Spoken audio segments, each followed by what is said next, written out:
Hari ini kita ingin discuss berkenaan dengan Google Chrome di dalam TV Box. So, ada yang tanyakan, adakah kalau kita beli TV Box ataupun gunakan Google TV, Android TV macam ni, dia akan available untuk buka Google Chrome browser.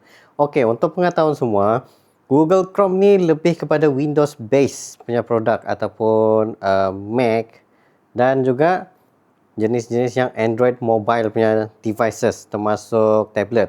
Tetapi untuk TV Box, dia tidak mempunyai sebarang yang active usage for Google Chrome, tetapi boleh di sideload, cuma dia akan jadi berat dan tidak sepatutnya digunakan untuk TV Box lah. Sebab TV Box ni lebih kepada korang browsing menggunakan remote sahaja tanpa menggunakan mouse begitu ataupun mouse. Sebabnya kalau ada mouse tu sudah jadi mini komputer berbanding menggunakan browser itu sendiri. So, ada alternatif browser yang korang boleh gunakan seperti yang ni yang kita jumpa, browser, internet browser, TV browser ataupun jenis-jenis Puffin gitu.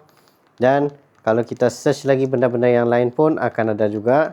Tapi kadang-kadang semua ni perlu di sideload dan apps dia bukanlah stabil manapun untuk jenis-jenis yang menggunakan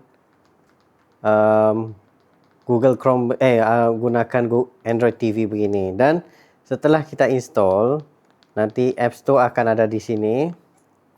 Lepas tu kita pun boleh buka apps tersebut. Contoh macam kita buka di sini home, mana sudah apps tu hilang. So okey.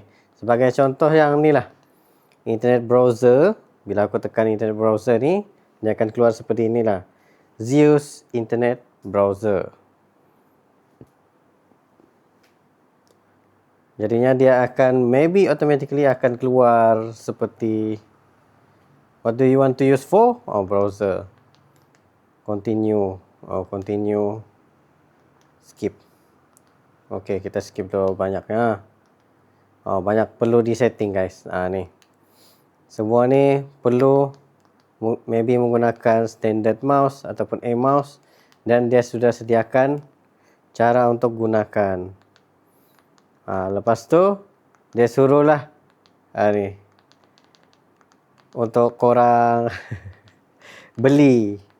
Lepas tu barulah korang perlu bayar pula RM19 per month untuk all features browsing, which is ni save permanently free version.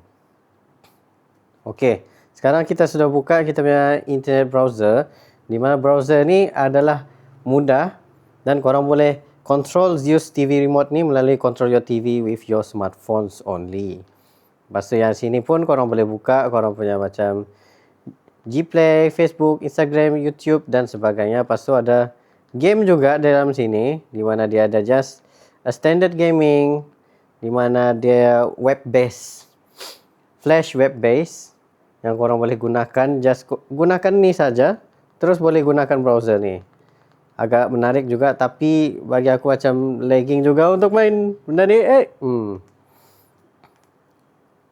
Okey. Seterusnya sini pula ada videos. Videos ni korang boleh letakkan, download juga dan send files to TV dan jadikan internet browser ni sesuatu yang sangat menarik. Lepas tu YouTube buat apa membuka di sini kan kalau sudah ada YouTube. Tapi maybe korang boleh buka for Facebooking begitu, facebook.com. Jadi dia akan jadi mouse beginilah untuk gunakan.